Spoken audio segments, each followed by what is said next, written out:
Ce soir, je sollicite votre participation pour établir un top 5 de nos meilleurs météorologues amateurs de la saison afin de les réinviter durant la dernière semaine de mai. Alors, nous avons fait une présélection de 10 météorologues et question de nous rafraîchir la mémoire, voici le premier groupe de finalistes.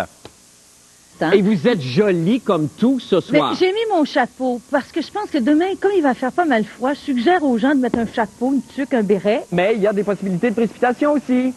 Oui, oui, oui. Et peut-être que le nuage va passer devant le soleil. Bon, ben il va y avoir des éclaircies et il va pleuvoir demain dans l'après-midi. De précipitation. Mais ne bouge pas trop vite les fesses.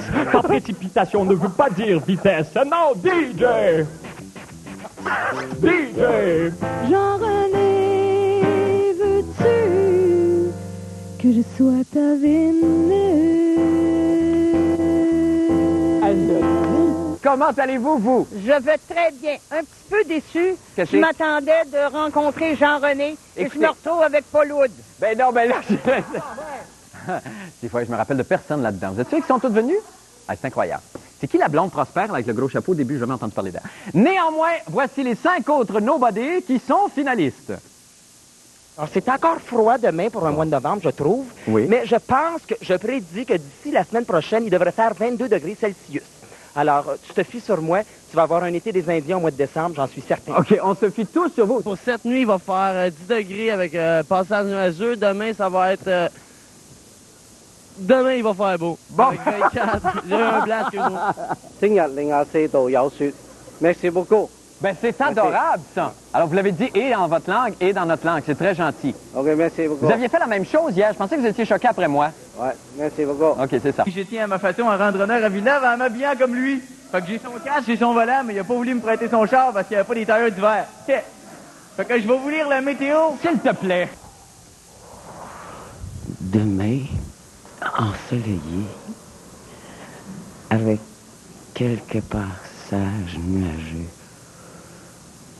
23 degrés.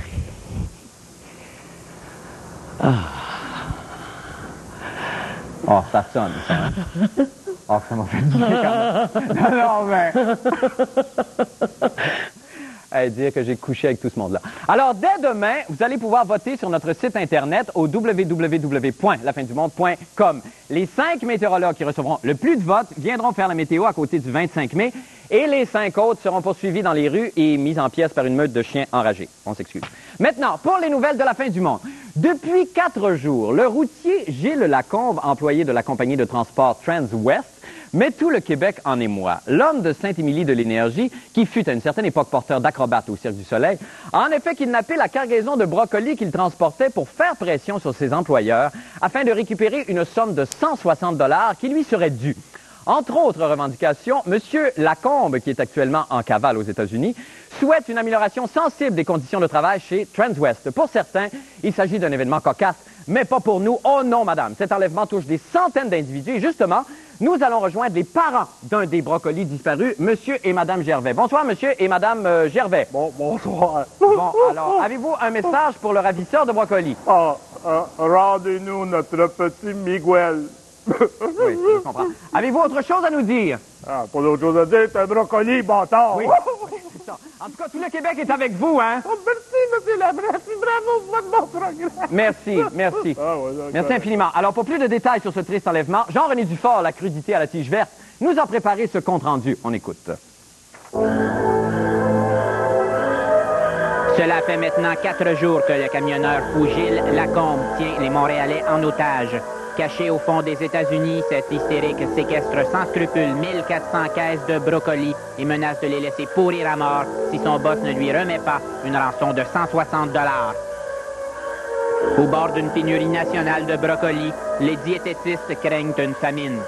Ce qui nous arrive actuellement, c'est dramatique parce que vraiment, c'est un légume tellement populaire, un rien pourrait, comme on dit, briser les stocks et l'approvisionnement. Ce serait quoi l'effet sur la santé des Québécois d'une pénurie de brocolis?